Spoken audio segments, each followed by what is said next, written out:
بسم الله الرحمن الرحيم. الحمد لله رب العالمين، والصلاة والسلام على سيدنا محمد وآله الطاهرين. اللهم صل على محمد وآل محمد. اللهم وفقنا وجميع المشتغلين، خصوصا الحاضرين، بحق أمير المؤمنين. مسألة: ومن شروط المتعاقدين أن يكونا مالكين أو مأذونين من المالك أو الشارع. بعون اللہ تعالی 11 جمادی الاول مدرسہ امام خمینی رحمۃ اللہ تعالی علیہ میں یہ دوسرا دورہ ہوگا ہمارا مادہ امتحانی کا. طلاب عزیز کی طلب پر ہم نے اس درس کا انعقاد کیا ہے. تو تیمنا و تبرکا مدرسہ امام خمینی میں اس درس کا ہم نے آغاز کیا ہے. حضرت امام خمینی رضوان اللہ تعالی علیہ، خود ان کا وجود بھی مبارک اور وہ جس مکان میں رہیں وہ مکان بھی مبارک قرار پا گیا. یہ الطاف الہی میں سے ہے کہ انسان کی خود زندگی میں بھی برکات ہوں، امت کے لیے، مذہب کے لیے، شیعیان کے لیے، مسلمین کے لیے، اور جانے کے بعد جو مکان ان سے منسوب ہو اس مکان میں بھی برکات علمی و معنوی. ظاہراً اس سے بڑا شرف ایک انسان کے لیے نہیں ہو سکتا ہے کہ جو مکان انسان سے منسوب ہو، جو انسان اس سے منسوب ہو، وہ سب باقیات الصالحات میں شمار ہو. یہ بڑی توفیق ہے. تو یہ مادہ امتحانی ابھی کچھ فضلاء کے ساتھ گپ شپ ہو رہی تھی کہ آخر ہماری ترکیز صرف اسی پر کیوں ہے. دوسری کوئی کتاب جس کا تعلق امتحان سے نہیں ہے اس میں ہم کیوں تھوڑی سی محنت نہیں کرتے ہیں. مثلا خود مقاصد کی بات کریں کہ شروع سے کیوں نہیں پڑھتے ہیں مقاصد محرم جو کہ بہت مہم ہے. تو یہاں میں ایک بات ذکر کرنا چاہوں گا، وہ یہ کہ کامیابی جس کو النجاح کامیاب انسان، ناجح انسان، اس کی دو صورتیں ہیں. کامیابی کی دو صورتیں ہو سکتی ہیں. نجاح فی الامتحان شیء، نجاح فی حیاتہ شیء آخر. ایسا نہیں ہے کہ ہر وہ طالب علم جو کسی بھی امتحان میں، مدرسے کا امتحان ہو، لجنے کا امتحان ہو، اسکول کا امتحان ہو، اس میں جو کامیاب ہوگا وہ اپنی زندگی میں بھی کامیاب ہو. کوئی ملازمہ نہیں. بہت سارے امتحان میں کامیاب لوگ اب در زندگی بسر کر رہے ہیں حوزات علمیہ میں. اب چونکہ ہم حوزے میں ہر زندگی کے ہر شعبے میں ایسا ہے، تو آپ ملاحظہ کر رہے ہیں اور جانتے بھی ہیں کئی ایسے دوست احباب جو 5 سال 10 سال پہلے لجنہ پاس کر چکے ہیں لیکن ناجح فی الامتحان قرار پائے، مگر نجاح فی حیاتہم لا نراہ. ان کی زندگی میں کامیابی ہمیں نظر نہیں آ رہی ہے. نہ وہ شعبہ تبلیغ میں، نہ وہ شعبہ کتابت میں، نہ شعبہ خطابت میں، نہ درس و تدریس فی الحوزات میں. لا نرى منهم شيئا. هذا ليس نجاحا في مطلوب نجاح في الحوزة، نجاح في الحياة، نجاح في هذا الصنف. اس کے لیے مقدمہ ہے یہ امتحانات مقدمہ للنجاح فی حیاتنا العلمیہ. ہماری علمی زندگی میں کامیابی کے لیے چیزیں مقدمات ہیں. میں یہ تعبیر استعمال کرتا ہوں کہ ایسا نہ ہو کہ امتحان پاس ہو اور ریٹائرڈ فوجی کی طرح گھر بیٹھے تنخواہ لے لے. لیس ہدفا وہذا شیء دنی. پست چیز ہے یہ اگر اس طرح سے کوئی زندگی بسر کرتا ہے. اور اس کے لیے نجاح فی الحیات اور نجاح فی حیات العلمی، خصوصاً علمی اس زندگی میں کامیابی کے لیے التوسل والمناجات اور والجہد العلمی، یہ دونوں چیزیں. ایسا نہیں کہ کوئی انسان غلط فہمی میں پڑ جائے گی جو ہے میری محنت کی وجہ سے میں کامیاب نہیں. میں اور آپ کو پتہ ہی نہیں کون کون رات کی تاریکیوں میں اور آپ کی دعائیں مانگ رہے ہیں، معلوم نہیں ہے. ممکن ہے وہم گمان بھی نہ ہو کہ فلاں شخص میرے لیے دعا کرے گا، وہ آپ کے لیے دعائیں کر رہا ہو. لہٰذا وہ کام انجام دے دیں کہ لوگ ہاتھ اٹھائیں آپ کے لیے دعا کرنے کے لیے. کچھ افراد ایسے بھی ہیں معاشرے میں، ممکن ہے آپ کے قبیلے سے تعلق نہیں رکھتے ہوں، کوئی اجنبی انسان ہے، لیکن اس کی دعائیں آپ کے لیے ثابت ہو رہی ہے، مفید ثابت ہو رہی ہے. تو کچھ کام زندگی میں کچھ افراد کے لیے ایسے انجام دے انسان کہ ان کی دعائیں ہمارے لیے نصیب ہوں. تو خصوصاً اگر ایک مرتبہ صاحب العصر کی دعا اگر مل جائے، جو کہ ہم یہی دعا کرتے ہیں کہ وہ امام حق اپنی دعاؤں میں ہمیں شریک کریں، تو پھر تو انسان کی زندگی دنیا و آخرت میں سنور جائے گی.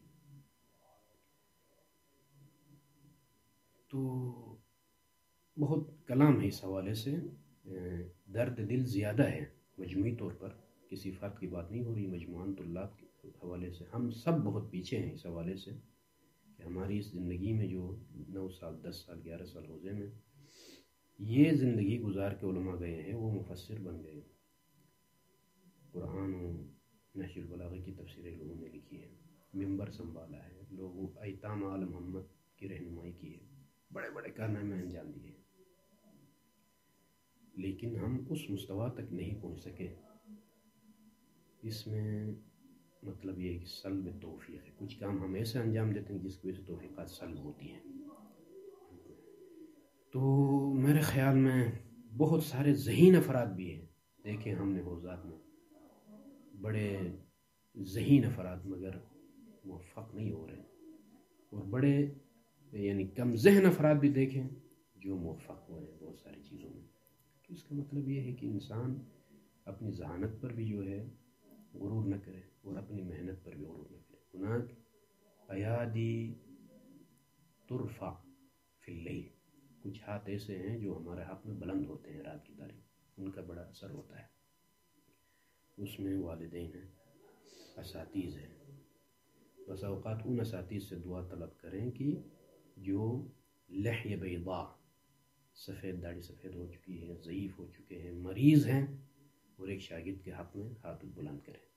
میرے خیال میں سب سے مؤثر ترین حالت جس میں انسان کی دعا قبول ہوتی ہے غیر کے لیے، وہ یہ حالت ہے. جس استاد نے آپ کی تربیت کی ہے، آپ کا درد دل میں رکھتا ہے، اور وہ آپ کے لیے دعا کرے، اور والدین آپ کے لیے دعا کرے، دوست احباب آپ کے لیے دعا کرے. ایسا فقیر و نادار انسان جس کے ساتھ آپ نے کوئی نیکی اور احسان کیا ہے، وہ آپ کے لیے دعا کرے. تو ادھر سے تھوڑی سی میری محنت بھی شامل حال ہو. وعلی المتعلمین بالجہد والرغبہ، جہد بھی ہو، شوق بھی ہو. جہد یعنی محنت، تعب. کیا معنی بنتا ہے کہ جو ہے ایام تحصیلی میں 10 11 12 بجے تک میں گپ شپ میں زندگی گزر رہا ہوں. ایام عطیہ اور ہیں، ایام استراحت اور ہیں، اور یہ کہوں کہ چھٹی ہے کل کورونا کی وجہ سے حوزہ بند ہے. بھئی گھر میں کورونا نہیں ہے، 7-8 مہینے آپ نے کیسے گزارے ہیں بھئی گھر میں؟ هذا سوال موجہ الینا، ہم ہر ایک کے لیے جو ہے سوال متوجہ ہے. تو مختلف ٹیمیں تو بنتی ہیں ہماری، وہ کام کریں گے، یہ کام کریں گے، جن کا تعلق دنیا سے، لیکن حوزے میں ایسی ٹیم نہیں بنتی ہے کہ جس میں ہم فکر ہو کے یہ تبلیغی کام کریں گے، وہ تبلیغی کام کریں گے، یہ کتاب مفید ہے، وہ کتاب مفید ہے، وہ تفسیر، یہ کلام. اس طرح کی جو ہے ٹیمیں نہیں بنتی ہیں. پلاٹ خریدنے کے لیے ہم اکٹھے ہوتے ہیں، کمیٹیاں ڈالنے کے لیے اکٹھے ہوتے ہیں، اور چیزوں کے لیے ماشاءاللہ ذہان ملتے ہیں. لیکن بیٹھ کے مثلا ایام مسلم ہے، ہم ایک فلان کتاب کا، فلان نہج البلاغہ خطبے کا، فلان جو ہے سورے کا مباحثہ کرتے ہیں، نہیں. اس میں جو ہے کام بہت سارے سامنے آتے ہیں.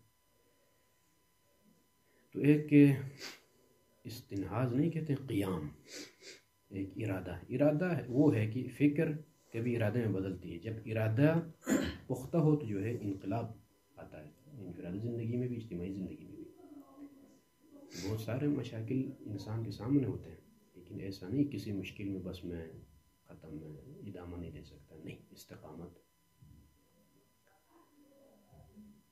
تو نسأل اللہ سبحانہ وتعالی ان یوفقنا للعلم والعمل الصالحین.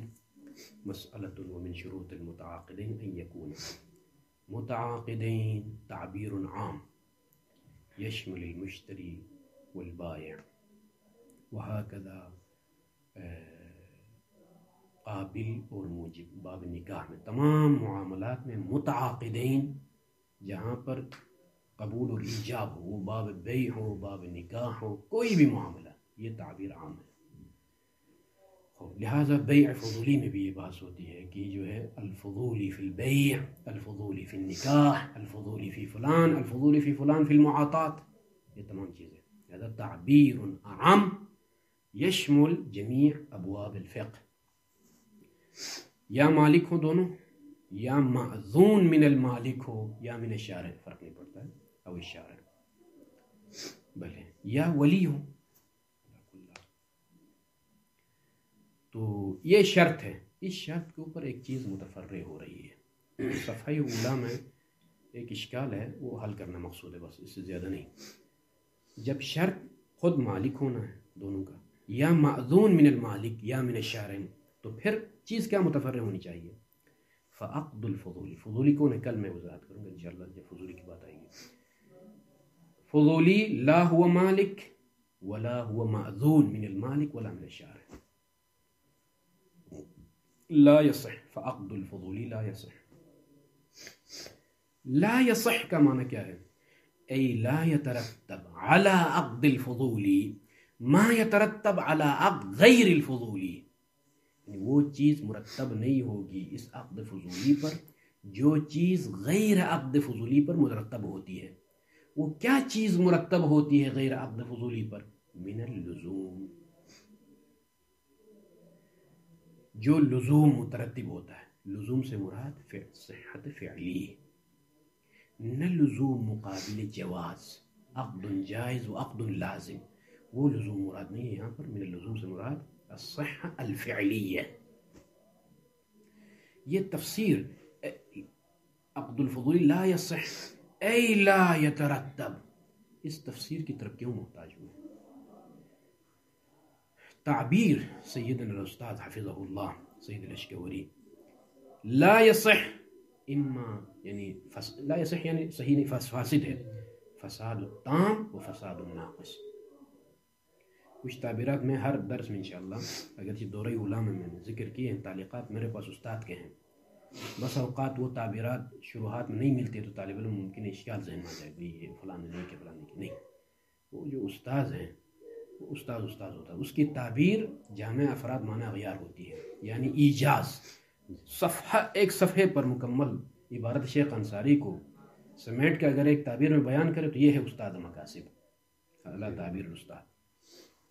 ایک ہے بلے فساد تام، ایک ہے فساد ناقص. یہاں پر جو لا یصح ہو یہ فساد تام نہیں ہے کہ جس کا علاج ممکن نہ ہو. اگر معاملہ فساد بمعنی الکلمہ یعنی فساد تام ہو تو پھر اس کی صحت گنجائش نہیں ہے. یہاں لا یصح سے مراد فساد ناقص ہے، یعنی ایک حد تک صحیح ہے، ایک چیز کی کمی ہے. ای لا یترتب یعنی بذات خود عقد صحیح ہے لیکن صحت فعلی فعلاً صحیح نہیں ہے. یعنی کیا مطلب؟ شأناً اس میں صلاحیت ہے، صحت پائی جاتی ہے، اگر فلان چیز ہو تو صحت فعلی بھی آئے گی، یہ مقصود ہے. وہ اب آ جائے یہ جو میں نے تفسیر کی، شیخ اعظم کیا کہتے ہیں؟ ایھا الطلبہ ھذا تفسیر من لا یصح. لا یصح کو تفسیر کس بات پر؟ عقد فضولی مرتب نہیں ہوتا ہے، عفواً صحیح نہیں ہے اس شرط کی بنا پر. یہ جو میں نے تفسیر بیان کی ہے، مراد من، اس فقیہ کی بھی مراد یہی ہے کہ جعل الملک، جس فقیہ نے جو کہ علامہ ہے، جس فقیہ نے قرار دیا ہے ملک کو وما فی حکمہ، وما فی حکم الملک کو جو کہ اذن ہے، شرطاً. کہا کہ متعاقدین کے لیے شرط یہ کہ مالک ہونا چاہیے، یا حکم مالک جو کہ اذن ہے، اذن اشارہ ہے یا اذن ہے، اس کا بھی مقصود یہی ہے۔ کیا مقصود ہے اس کا؟ جو میں نے بیان کیا۔ کیا بیان کیا؟ عقد فضولی مرتب نہیں ہوتا۔ مرتب نہ ہونے کا مطلب کیا ہے؟ یعنی صحت فعلی نہیں ہے، شأنی ہے۔ جب بعد میں مالک راضی ہوگا تو فعلیت آئے گی۔ یہی مقصود ہے اس کا بھی، جس نے اسی شرط کو قرار دیا ہے۔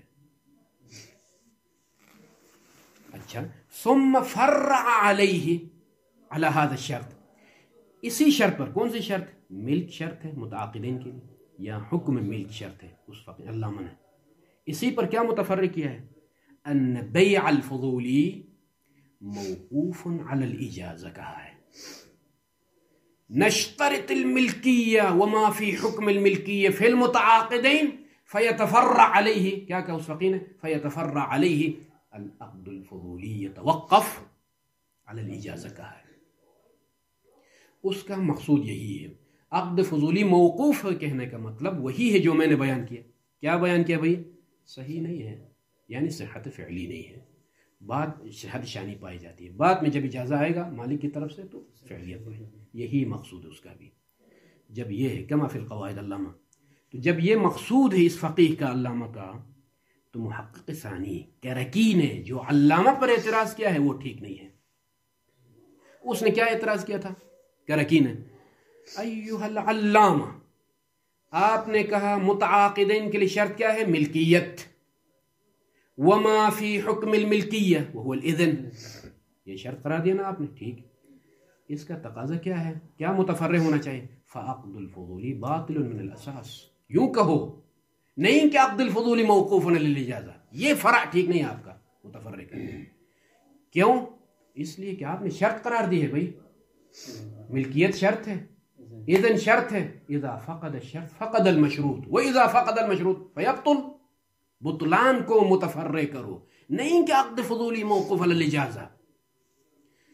یہ اعتراض کیا محقق کرکی نے۔ شیخ انصاری کیا کہتے ہیں؟ دفاعا عن العلامہ، علامہ سے دفاع کرتے ہوئے کہتے ہیں ایھا الکرکی اصبر شویہ، مقصود علامہ عقد الفضولی موقوف علی الاجازہ کا مقصود وہی ہے جو میں نے کیا ہے۔ وہ کیا؟ یعنی عقد الفضولی لا یصح، یعنی لا یصح بمعنی عدم الصحہ الفعلیہ، بھلے یہ مقصود ہے۔ اسی لیے کہتے ہیں کہ ثم فرع فاعتراض جامع المقاصد علیہ علی العلامہ، یعنی علی من جعل الملک سے مراد بأن التفریع، کس طرح سے اعتراض کیا ہے؟ بأن التفریع فی غیر محلہ، ایھا العلامہ جو آپ نے متفرع کیا ہے، کیا متفرع؟ عقد الفضول موقوفا، یہ تفریع فی غیر محلہ، یہ جو آپ کا اعتراض ہے، یہ اعتراض آپ کا لعلہ فی غیر محلہ، اعتراض کا ھذا فی غیر محلہ، اس لیے کہ اس تفریع سے مقصود وہی ہے جو میں نے اوپر بیان کیا، یعنی لا یصح عقد الفضول، لا یصح، لیکن لا یصح اس معنی میں، یعنی فساد تام نہیں بلکہ فساد ناقص جس کا علاج ممکن ہے۔ وہ علاج کیسے ہوگا؟ جب مالک اجازت دے گا، ختم۔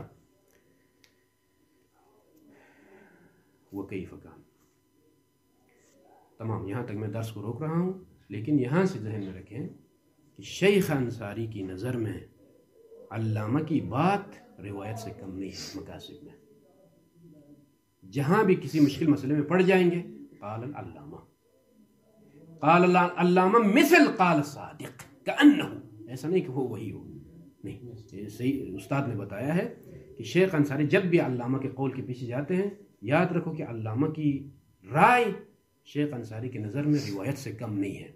جہاں کہیں تھوڑی سی جو ہے تائید مل جائے کہ علامہ کا کوئی اشارہ ہے تو فوراً پکڑ لیتے ہیں کہ علامہ نے اس طرح سے بات کی ہے۔ تو یہ ہے قدر علامہ ہلی کی شیخ انصاری کی نگاہ میں۔ صلی اللہ علی محمد وآلہ الطاہرین۔